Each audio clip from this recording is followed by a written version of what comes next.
In terms of one of the stipulations, I believe there's a needs to be a phone. Is there a phone number to be receptive to contact? I think that it's kind of hard to control if it's just parking lights, but again, they could be shut off, and then you have a crime issue or you have vandalism, things like that. So, um, what's staff's recommendation of the best way to address this? Chair Human, um, I'm, I'm looking over at the planning manager. Yeah, through the chair, commission, there are a number of stipulations that are proposed in the staff report, and one of them being that the church is going to provide a contact so that if there are issues that come up, that contact information will be available for residents to let them know, hey, there's a noise issue or there's a light issue, whatever it may be, and the idea is for that to be able to happen quickly so that they can address that very quickly on the spot. They don't have to wait for the office to open or anything like that.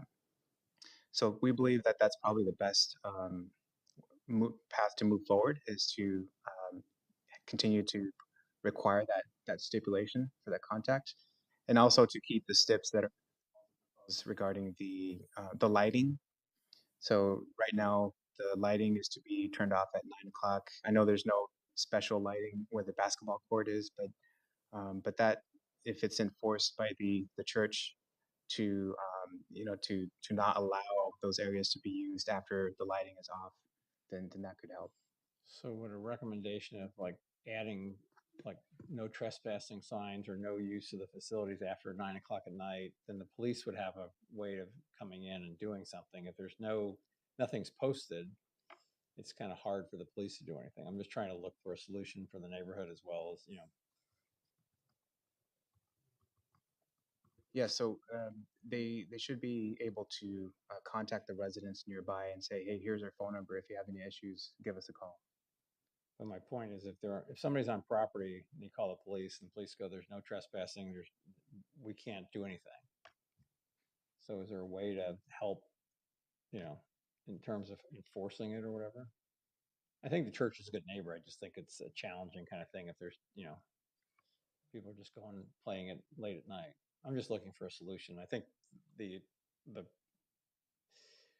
the development plan, everything like that, I'm fine with. I don't think there was any objections from anybody. I just want to make sure we tighten this up as much as we can. And if you feel the stipulations we have in there now are fine, then I'm good with that as well. Yeah, from a staff perspective, I think we are comfortable with the stipulations in there, but it is going to take the church to be able to enforce those stipulations, and the city to call the church on enforcing those stipulations themselves. Okay. Okay. Commissioner? I may have a question for the church representative. Could we have a better idea of exactly where this basketball location is on this site plan? And is it just one basketball hoop? Is it two? Is there like a designated area, or are they just using the asphalt parking lot to? I think it goes right there. And you zoom in. Here, let's try this.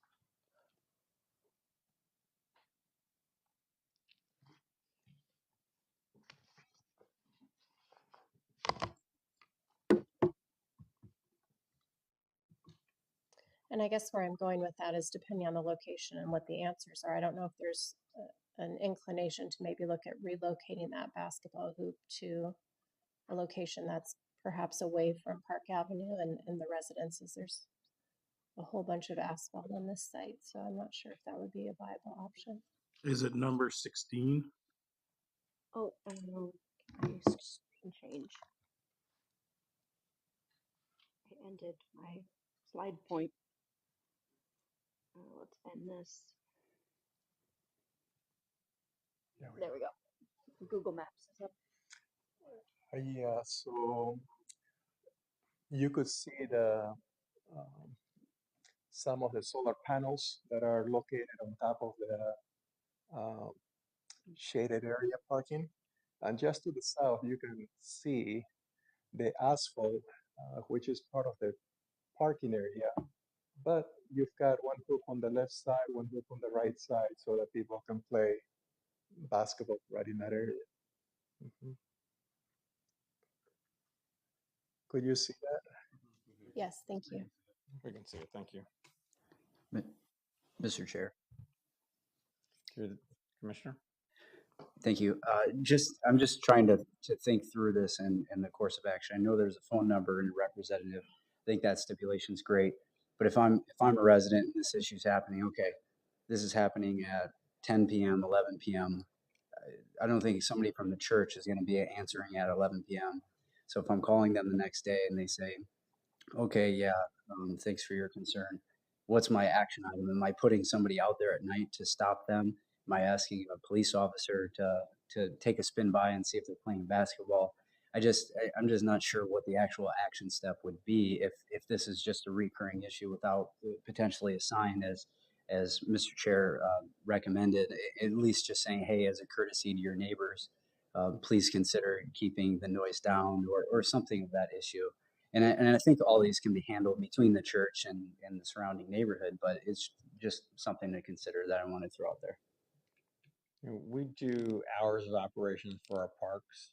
They're technically 6 to 10, I think it is, or, you know, and 5 o'clock for passive things that, and I just bring back up the police kind of conversation. They don't have any power if there's not trespassing, but if there's signs up that say, you know, this lot is closed after X hours or something like that.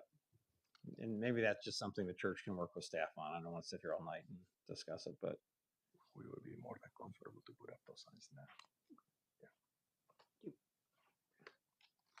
Chair Human, the representative for the church has stated that they would comply with putting up signs saying no trespassing after 9 p.m. great. Thank you. Okay, that takes care of it. And that'll help the neighborhood because then you call the police have some enforceable kinds of things if somebody's trespassing. So, okay. We don't want to call the police, you know, obviously. I can't. You want to come up and Sorry. sorry. Yeah, no, obviously we don't want to bother the police with petty items, more important things to do. So, I guess actually, if I can ask a question, so they mentioned that they're going to have an avenue to kind of contact the church if there was an issue, but like, where will that be posted on the church's website? Like, how would somebody access that? Say if you misplace it after they initially give it to you. Lauren can answer that question. It's a stipulation we do it around the city for different activities. It's a contact number that I could get from the pastor during the neighborhood meeting. The pastor's wife gave out her number. She says her phone is always on and available. So, you know, we needed somebody who would pick up the phone and respond quickly. We didn't want it rolling to an office's number. Gotcha. Okay. I guess my main concern obviously would just be amplified noise. You know, if they're in a concert venue. Well, that's Yep. why we have the stipulation.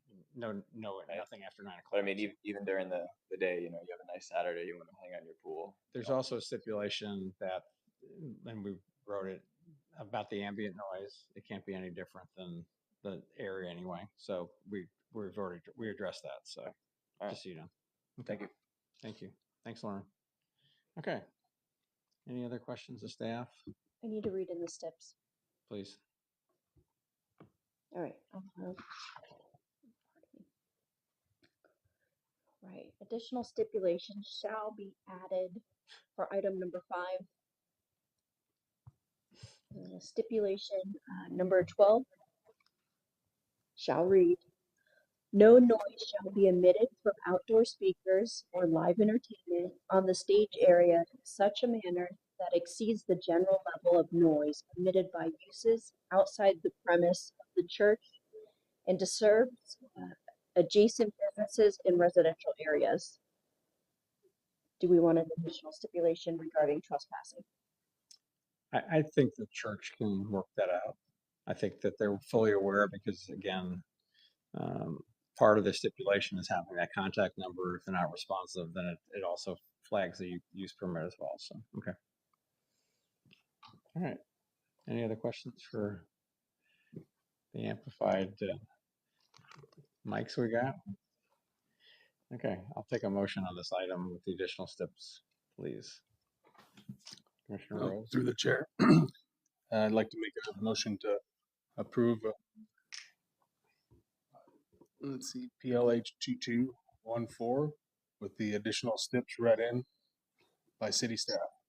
Okay, do I have a motion? Do I have a second? Second. Have a second, okay. Any further discussion? Commissioner Estes?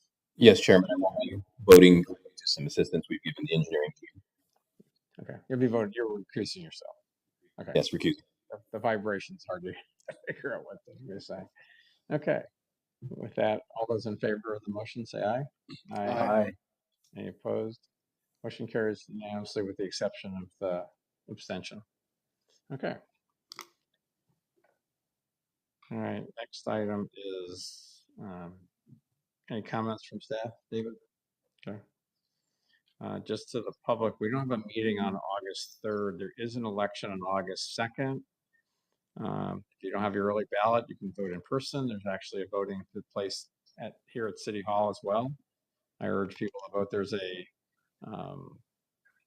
mayor's race, 3 council members, and Proposition 470, which is the home rule. So I urge you to study the issues and please go out and vote. With that, motion meeting adjourned.